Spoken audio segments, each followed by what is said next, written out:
டேய் வாடா வெளியில வாடான்றான். இன்னும் பாக்யராஜ் விளையாடுறாரா அப்படின்னு. இன்னும் எப்படி கேட்கறாரு அப்படின்னு. ரஜினி ஏற்கனவே பிளான் பண்ணிட்டா தெரியுமான்னு. அடாடா ரஜினி பிளான் பண்ணிட்டாரா? இண்டஸ்ட்ரியே சேமான்னு நினைக்கிறேன் தெரியுதானுங்களே.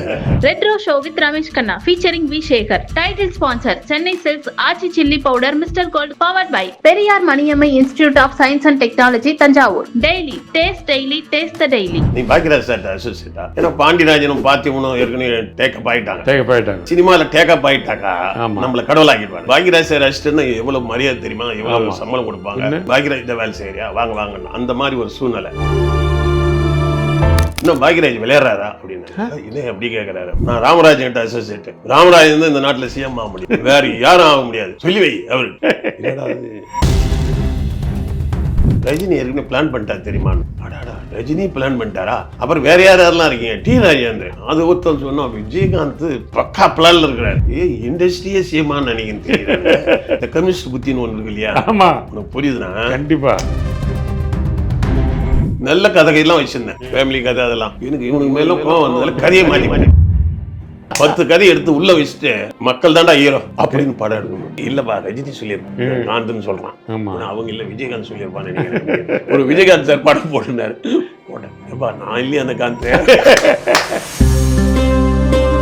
நல்லவனா நடிச்ச முறை நல்லவனும் இல்ல, கெட்டவனா நடிச்சவெல்லாம் கெட்டவன் கிடையாது. நீங்க எத்தனை கொலை பண்ணிருக்கீங்கன்னு கேட்டேன். நான் கொலையா பண்றதப்பா, எம்ஜிஆரியா சாட்டி எல்லாம் அடிச்சிருக்கீங்களா? அது நடிப்புப்பா.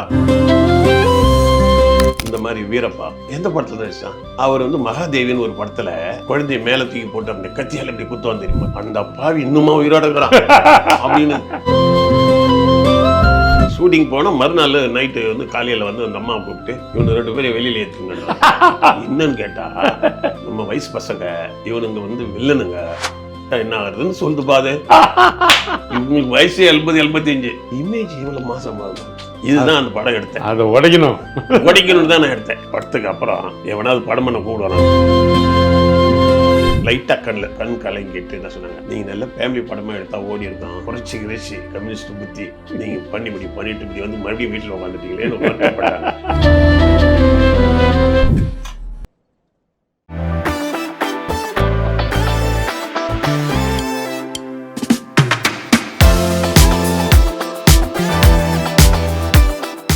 வணக்கம்.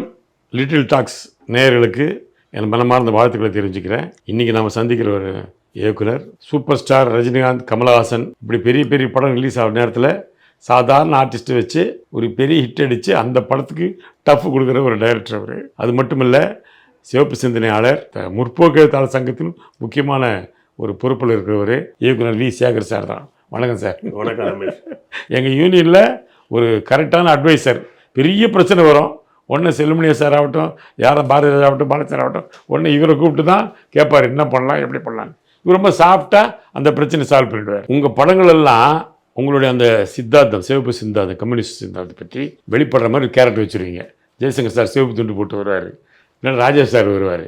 அந்த கருத்துக்களை அதில் படத்தில் சொல்கிறீங்க. அந்த எண்ணங்கள் உங்களுக்கு இருக்குது, உள்ளுக்குள்ளே இருக்குது, சமூக சிந்தனை உங்களுக்கு இருக்குது. அதனால் அந்த சினிமாவில் புகுத்துனீங்க. ஆனால் ஒரு காமெடி படமாக எடுக்கும்போது எதுக்கு 3 பேராக கரெக்டாக எல்லா படத்துலையும் 3 பேர் வைப்பீங்க. கரெக்டாக அந்த 3 பேர் வச்சா கதை போகும். அவங்களுக்கு ஒவ்வொரு கேரக்டர் இருக்கும். இப்போ வடிவேல் ஒரு தண்ணி அடிக்கிறா இருப்பார், ஆனால் அவர் திருந்துறதுக்கு வாய்ப்பு கொடுப்பீங்க. அப்படி ஒரு கேரக்டர் வைப்பீங்களா? அந்த ஐடியா அப்படி வந்து ஒரு 3 பேராக வைக்கணும், இப்படி ஒரு படம் பண்ணணும் அப்படின்ற ஐடியா. நான் வந்து நீங்களே ஹீரோன்னு படம் எடுத்தேன். அதை பற்றி தனி கேள்வி இருக்குது. ஏன்னா ஹீரோஸை நம்பி தான் டைரக்டர்கள்லாம் உள்ளே வராங்க. இப்போ இருக்கிற டைரக்டர் பார்த்தீங்கன்னா ஹீரோஸ் தான். இப்போ நிலைமை அப்படி தான் சார். ஹீரோ கிட்ட போய் முதல்ல கதை ஓகே பண்ணணும், அப்புறம் தான் ப்ரொடியூசர்கிட்ட போகணும். முன்னெல்லாம் அப்படி கிடையாது. ஒரு ப்ரொடியூசர்கிட்ட கதை பண்ணலாம், சௌத்ரி கிட்ட கதை சொன்னோம்னா அவர் ஹீரோ பிடிச்சி கொடுத்துருவாரு. இப்போ அப்படி இல்லை, ஹீரோ கிட்ட கதை சொல்லணும். அப்போ அந்த காலத்திலேயே ஹீரோக்கள் ஒன்றும் பெரிய இல்லைடா, நீங்களும் ஹீரோ தானே ஒரு படம் எடுத்தீங்க, ஞாபகம் இருக்கா? அப்போ உங்களுக்கு பயம் இல்லையா? என்னால் நம்ம ஹீரோக்களை எடுத்து ஒரு படம் எடுக்கிறோமே, அது நம்ம சினிமா வாழ்க்கையை பாதிக்காதா அப்படி என்ன வராது மனசில்? நீ ஒரு எழுத்தாளர், இயக்குனர், அதனால இந்த விஷயத்தை நீ ஒத்துக்குவேன். ஏன் ஒத்துக்குவேன்? நான் நடிகராக ஒத்துக்க மாட்டேன், ஆமாம் இயக்குனராக ஒத்துக்குவேன். நான் வந்தேன்ல, அசிஸ்டண்ட் ஆகிட்டு டைரக்டர் ஆனேன்ல. டைரக்டர் ஆகும்போது அரசன் ஒரு தம்பி வந்து கங்கை சார்கிட்ட வந்து அசோசியேட் டைரக்டராக இருந்தார். சரி, அவர் வந்தார், இடையில பார்த்தார். நீ பாக்கியராஜ் சார்ட்ட அசோசியேட்டா? நான் எங்க சின்ன ராசா இது நம்மால 2 படத்துல தான் வேலை செய்தேன். அதுக்குள்ளே டைரக்டர் ஆயிட்டேன் நான். சரி. ஏன்னா பாண்டியராஜனும் பாத்தியமனும் ஏற்கனவே டேக்கப் ஆயிட்டாங்க. தேவைப்பட்டாங்க. அதான் சினிமால டேக்கப் ஆயிட்டாக்கா ஆமா. நம்மள கடவுளாக்கிடுவானு இல்லையா? இல்லைன்னா நம்மளை கண்டுக்க மாட்டேன். அப்ப அவங்க 2 பேரும் டேக்கப் ஆனதுனால நம்மள விட மாட்டேன், துரத்துறான். ஆமா. நீ பாக்கியராஜ் வேலை செய்யறியா, வாங்க வாங்க, அந்த மாதிரி ஒரு சூழ்நிலை. அப்ப இருக்கும்போது இந்த அரசன்றவர் கங்கையமரன் இருக்காரு, என்ன பார்த்தாரு. பார்த்துட்டு நீ பாக்கியராஜ் அடிச்சிட்டியா? ஆமா இருக்கேன். இன்னும் பாக்கியராஜ் விளையாடுறாரா அப்படின்னு. என்ன அப்படி கேட்கறாரு அப்படின்னு. ஏன்னா அவர் ஏதோ கட்சி ஆரம்பிச்சு ஏதோ பண்ண போறாராம். அது அவர் இஷ்டம், எம்ஜிஆர் ரசிக்க சொல்லியிருக்காங்க. அதனால நான் ராமராஜன் அசோசியேட். ராமராஜன் தான் இந்த நாட்டுல சிஎம் ஆக முடியும், அவரு வேற யாரும் ஆக முடியாது, சொல்லி வை அவரு. ஏற்கனவே பாக்கியராஜ் சார் என்கிட்ட மாதிரி கட்சி ஆரம்பிக்கிறேன், நீ ஒரு கமிட்டி மெம்பர்னு ஒரு 5 பேர்ல ஒரு ஆளை போட்டாரு. என்ன ஆனா சார் நான் வேலை செய்யறேன், கம்யூனிஸ்ட்ல வந்தவன், இதெல்லாம் வந்து நீங்க ஒரு அரசியல், ஒரு காந்தியோ ஒரு பெரியாரோ அண்ணாவோ எம்ஜிஆர் கூட வந்தாருன்னா ஒரு ரொம்ப நாள் கஷ்டப்பட்டு மேல வந்தாரு. வெறும் நடிகர் மட்டும்தான் வந்துட முடியாது, எல்லா நடிகரும் வந்துட்டாங்களா? சிவாஜி வந்தாரா? இல்லையா? அது கஷ்டம்னு நான் சொல்லியிருக்கிறேன். இந்த நேரத்தில் என்ன மிரட்டுறாங்க, ராமராஜ் தான் சிஎம், இவரெல்லாம் வர முடியாது. ஏன்னா அவர் பல சொல்லி ஓடுது. அதனால இவன் நம்ம பாக்கியராஜ் நம்ம பாதி பேர் பைத்தியமானாலும் கூட இவன் பாதி பேர் பைத்தியமா திடீரானுங்களேன்னு போது ஒருத்தவன் தான் ரஜினி ஏற்கனவே பிளான் பண்ணிட்டாரு தெரியுமா?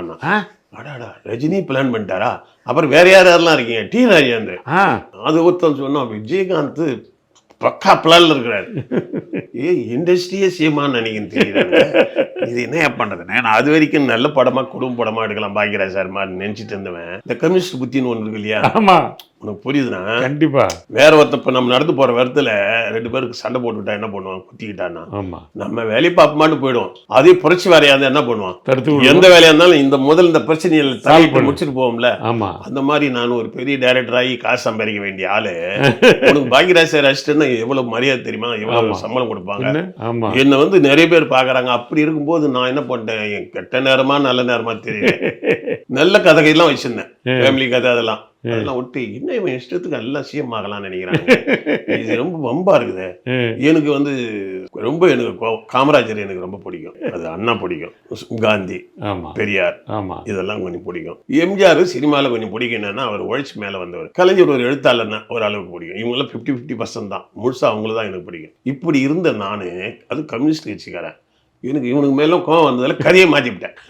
10 கதையை எடுத்து உள்ள வச்சுட்டு மக்கள் தாண்டா ஹீரோ அப்படின்னு படம் எடுக்கணும். ஆமா, பெரிய விஷயம் இல்லை அந்த நேரத்தில் எடுக்கிறது. இறங்கி மக்களுக்கு தான் ஹீரோன்னு படம் எடுக்கணும். அந்த கதைக்கு யாரும் நடிக்க வர மாட்டாங்க சார். நாங்கள் இந்த படத்தை நடிச்சுட்டு வெளியில போனா என்ன நடிகர்கள்லாம் அடிச்சு காலி போட்டுவாங்க, ரசிகர்களே என்ன காலி பண்ணுவாங்க, படம் வெளியில வராது. நெல் ரவி போட்டேன். ஆனா மற்ற இது நீங்கள் ஹீரோ இல்ல, கரெக்ட், அதில் போட்டேன். அவன் சும்மா இருக்கிறவனுக்கு ஏதோ ஒரு கேரக்டர், அவன் தான் ஹீரோ.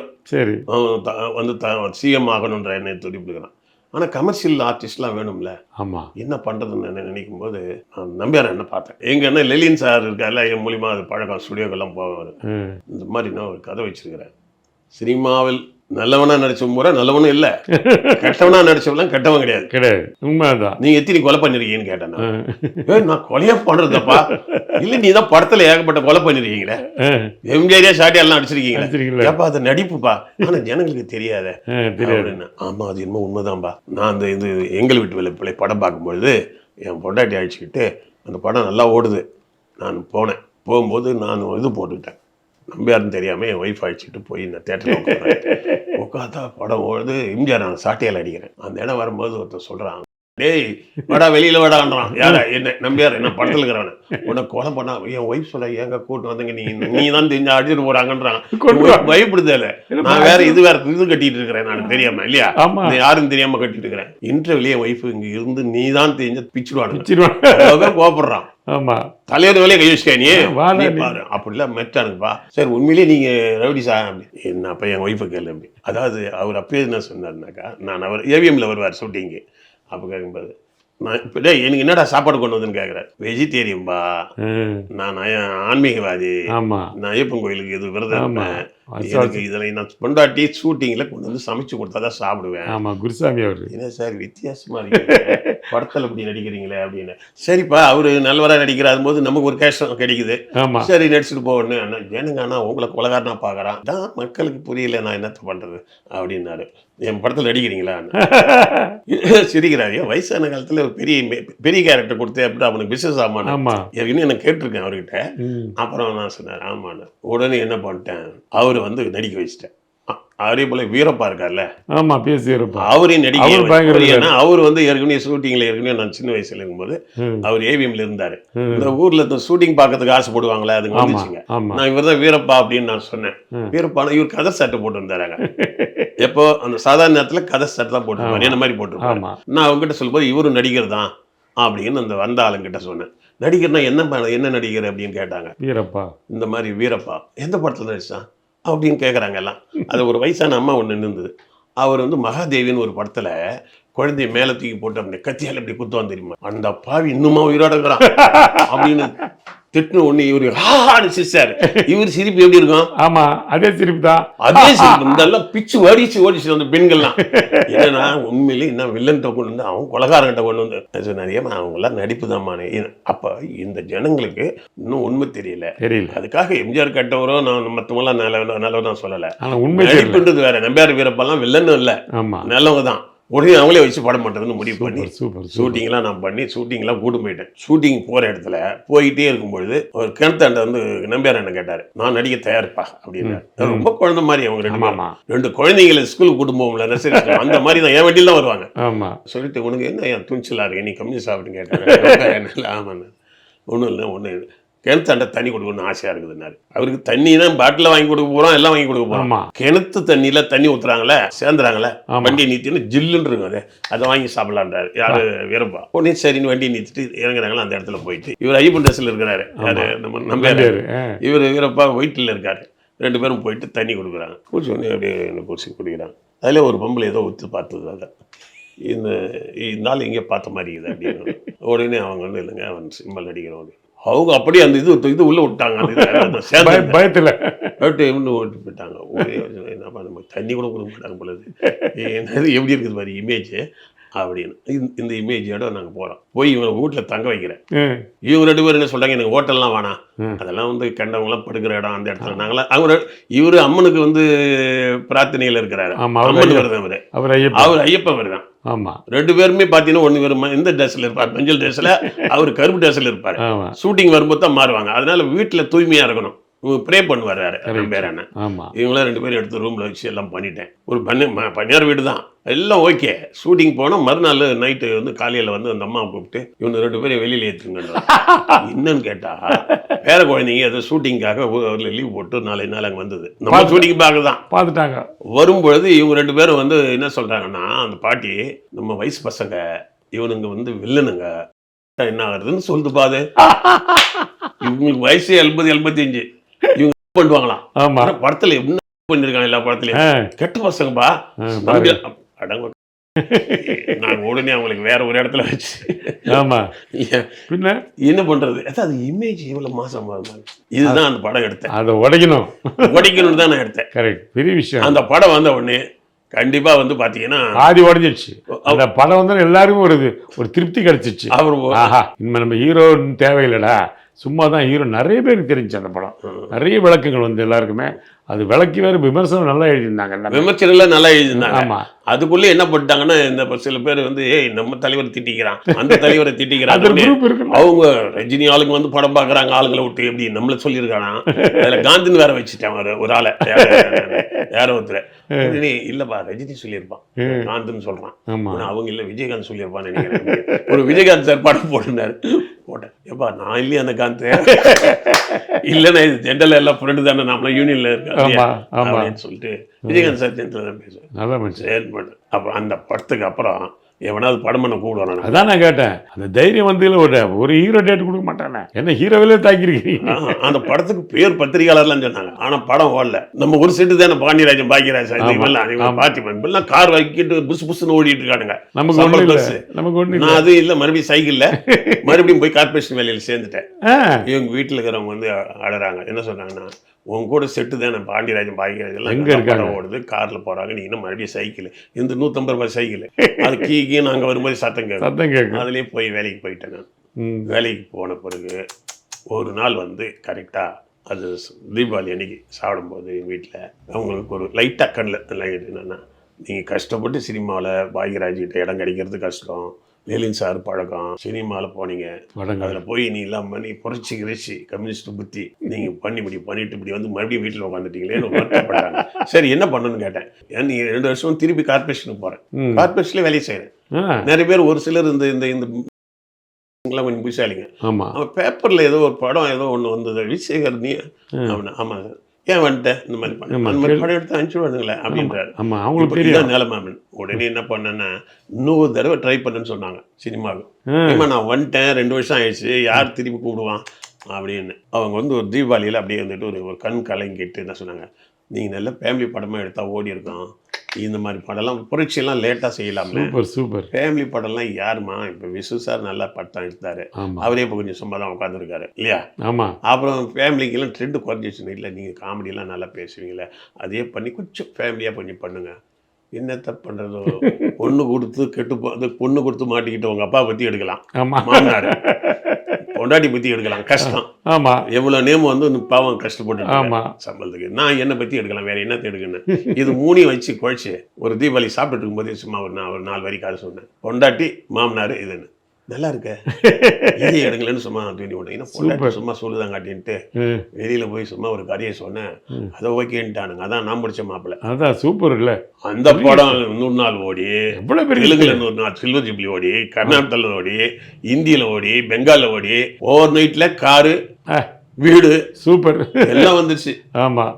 எங்கள் வீட்டில் அப்பா அப்படின்னு ரொம்ப சந்தோஷம். தெலுங்குல தாசி நாராயணன் பண்ணார் அந்த கேரக்டர். தெலுங்குல தாசி நாராயண நடிச்சார் அதில். ஆமா இல்லையா. ஆமா. என்ன கூட போய் பெரிய அவார்ட்லாம் கொடுத்துருக்காரு, அவார்ட்லாம் கொடுத்துருக்காரு. எவ்வளோ பெரிய டைரக்டர், எவ்வளோ ஒரு டைரக்டர்.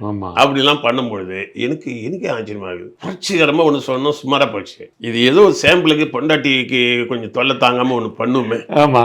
அப்படின்னா இதனை பிச்சுக்கிட்டு கொடுது சரி அப்படின்னு நினைச்சு எனக்கு அரைக்குறை தான் நம்பிக்கை. நான் படிச்ச மாப்பிள்ளையில சும்மா கொஞ்சம் காமெடி, கொஞ்சம் சென்டிமெண்ட், அது கூட இந்த இது இருக்கு இல்லையா, கற்பகம் படம் இருக்கு இல்லையா. நான் கொஞ்சம் என் ஃபேமிலி வச்சு எடுத்தேன், என் ஃபேமிலி அப்படிதான். அப்புறம் கற்பகம் படம் பாதி படம் பண்ணும்போது கொஞ்சம் கதையெல்லாம் எனக்கு இடிச்சுது. கற்பகம் படம் பார்த்து நான் பண்ணேன், படம் நான் ஓடிச்சு. அதுக்கு அடுத்தது பேர் என்ன வச்சு தெரியுமா படத்துக்கு, பொண்டாட்டி சொன்னா கேட்டுக்குன்னு வச்சேன். ஏன் பொண்டாட்டி சொன்னா கேட்டுனா, அந்த அம்மா அவ கூப்பிட்டு மறுபடியும் படம் பண்ணுங்கன்னு சொல்லலாம். நான் எப்படி நான் சினிமாவில் வந்து ஒன் சைடு ஓடிட்டு இருப்பேன்ல. ஆமா. ஓடி போன ஆளை கூப்பிட்டு ஒருத்தர் அவங்க அவ்வளோ அக்கறையா சொல்றாங்க பாரு, நம்பிக்கையோட. ஏங்க நீங்க ஒழுங்கா கவர்மெண்ட்லேயே வேலை செய்யுங்க, நிம்மதியாக இருக்கலாம் அப்படி சொல்லியே அவங்க அந்த ஆசைப்பட்டாங்க பாருங்க. அப்போ பொண்டாட்டி சொன்னா கேட்டுக்கணும். நீ கூட டைரக்டர் கதாசிரியர், நீ இதுக்கு தான் நீ முயற்சி பண்ணிட்டு இருந்த. ஆனா யாரோ ஒருத்தர் கூட நடிக்குன்னு சொல்ல விட்டு இப்ப நடிகர் ரமேஷ்னா தான் தெரியும். நீ எவ்வளவு நீ டைரக்ஷனுக்கு ட்ரை பண்ணணும்னு யாருக்கும் தெரியாது. என்ன படம் டைரக்ட் பண்ணு தெரியாது, என்ன கதை யாருக்கும் தெரியாது. நடிகர் அவ்வளவுதான். வடிவேலு வந்து நாம திணைக்கு இவங்க கிட்ட பஞ்சாயத்து பண்ணி கவுண்டமணி செந்தில்கிட்ட வந்து அனுமதி வாங்கி நம்ம வந்து ஒரு ஸ்கூல்ல வந்து ஆள் சேர்க்கிற மாதிரி தான் இவனை புதுசா உள்ள காமெடி குரூப்ல சேர்க்கறதுக்கு நான் படாது பாடுபட்டு. ஆனா இவன் தான் எனக்கு நன்றி உள்ளவனா இருக்கணும். நடிக்கிறேன்னா போனா அப்புறம் ஏதோ விஜயகாந்த் சார் தேவையில்லாம பயிற்சிக்கிட்டான், எலெக்ஷன்லாம் போவாதியா, அதெல்லாம் தெரிய வராதியா அப்படின்னு. நான் என்ன மந்திரி ஆயிடுவேன், எம்பி ஆயிடுவேன் அப்படி இப்படின்னு இதை போனான். தோத்து போச்சு, அடிச்சு ஊர் பக்கம் ஓடி போயிட்டு அங்கிருந்து போன் பண்றான். ஆனா வேற நம்பர்ல பேசணும், என்ன Colorful collections, trending fashions. The Chennai Silks in Aha Oho Adi sale 50% வரை தள்ளுபடி. தெறிக்கவிடும் காரம் நிறம் சுவையை தருகிறது. ஆச்சி மிளகாய் தூள் தெறிக்கவிடும் காரம் நிறம் சுவை. அதான் மிஸ்டர் கோல்ட், தரத்திலையும் அளவுலையும் நோ காம்ப்ரமைஸ். மிஸ்டர் கோல்ட் 100% கடல் எண்ணெய். Periyar Maniamma Institute of Science and Technology, Tanjavur, AAA with specialization in electric vehicles and energy engineering.